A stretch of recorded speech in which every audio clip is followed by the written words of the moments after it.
حضور کریم صلی اللہ تعالی علیہ وسلم کی تشریف آوری کے 12 ربیع الاول کے دن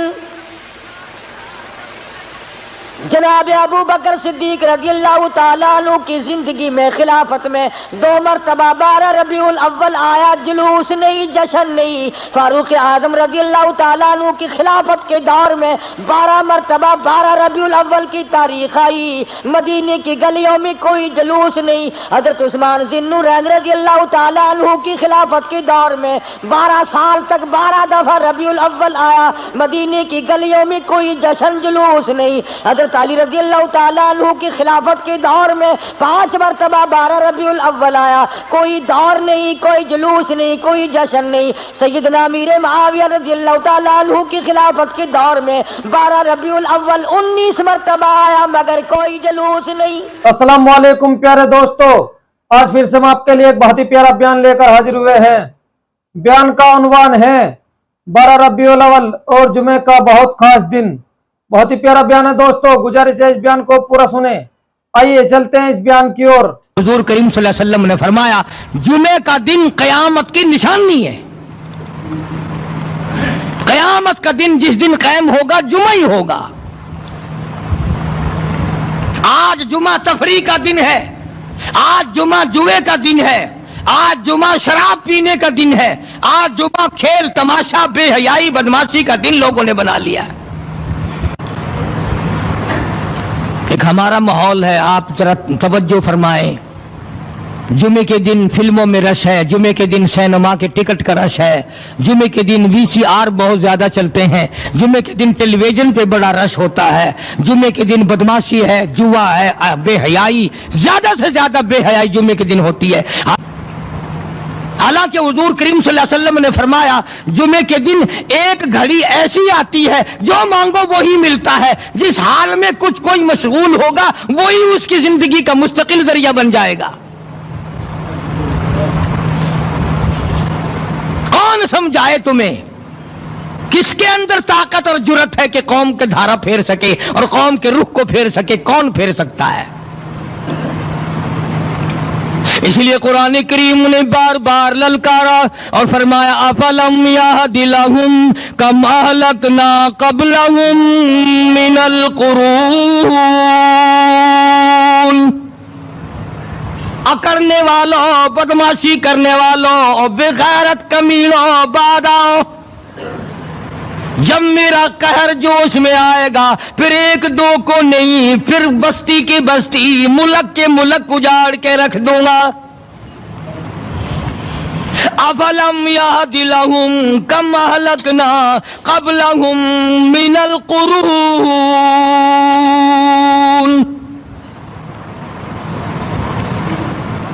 میں نے قرن کے قرن اجاڑ دیے، میں نے روئے زمین کے مالک اجاڑ دیے، میں نے ملکوں کے بادشاہ اجاڑ دیے، میں نے وزیر اعظم اجاڑ دیے، میں نے گورنروں سے بھیک کے ٹکڑے منگوا دیے۔ میں وہ خدا ہوں وَتُعِزُّ مَن تَشَاءُ وَتُذِلُّ مَن تَشَاءُ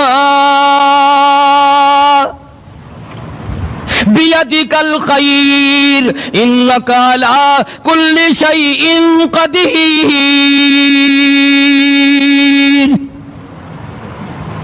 سارا نظام میرے ہاتھ میں ہے۔ تبارک الذی بیدہ الملک، برکتیں میرے پاس ہے، رحمت میرے پاس ہے، خیر میرے پاس ہے، بھلائی میرے پاس ہے، سلامتی کے خزانے میرے پاس ہے، امن کے خزانے میرے پاس ہے۔ وہو علی بیدہ الملک، ملک میں راج میرا، وہو علی کل شیء قدیر۔ ذرے ذرے پہ قبضہ میرا، پتے پتے پہ قبضہ میرا، پہاڑ کی ایک ایک کنکر پہ قبضہ میرا، سمندر کے قطرے قطرے پہ قبضہ میرا۔ تو ہوتا کون ہے اکڑ کرنے والا؟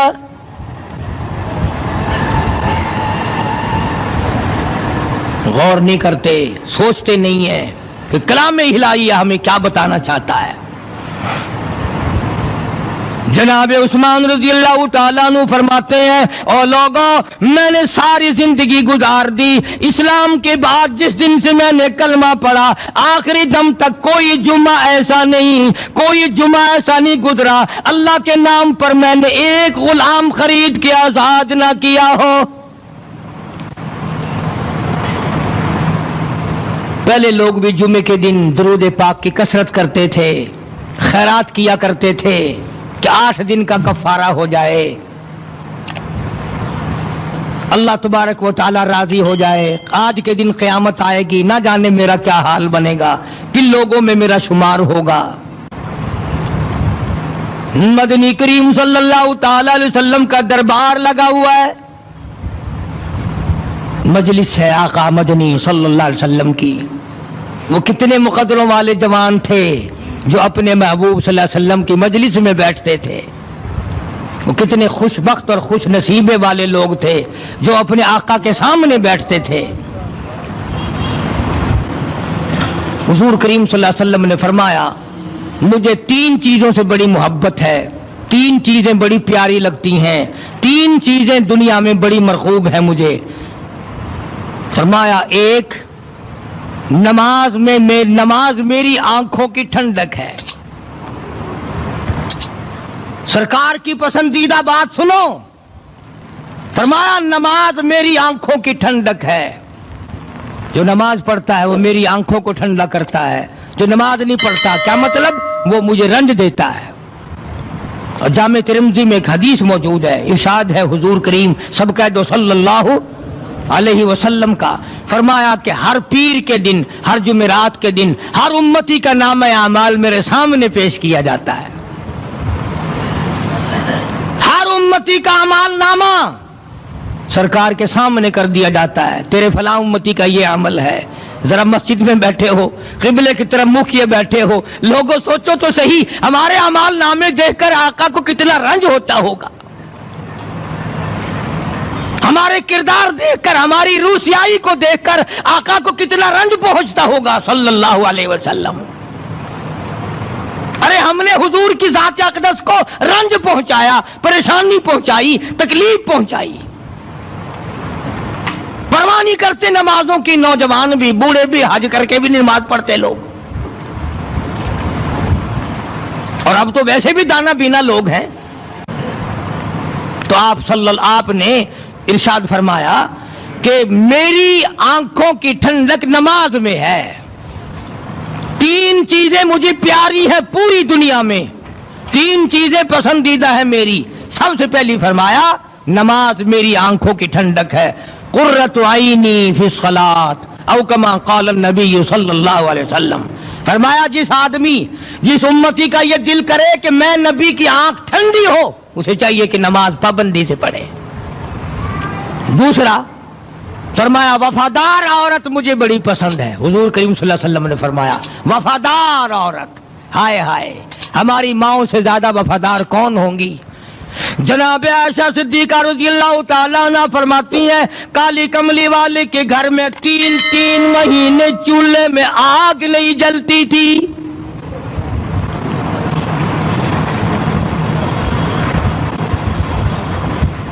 دوسروں کے واسطے ہے سیم و زر و گوہر، اور اپنا یہ حال ہے کہ چولہا ہے بجھا ہوا۔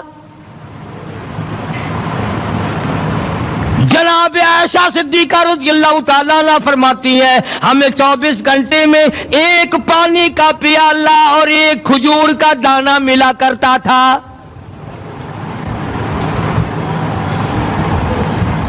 کبھی اپنی ماہوں کی خوراک تو دیکھو، خرچہ تو دیکھو،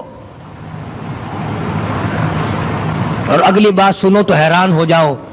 جناب عائشہ صدیقہ رضی اللہ تعالیٰ عنہ فرماتی ہیں اس پیالے اور کھجور کی قدر بھی تب ہوئی جب وہ بھی نہ ملی۔ پیسوں کو برباد کرنے والوں، بے قدری کرنے والوں، ذرا سوچو تو صحیح کہ کیا گھر ہے محمد عربی سب کہہ دو صلی اللہ علیہ وسلم کا۔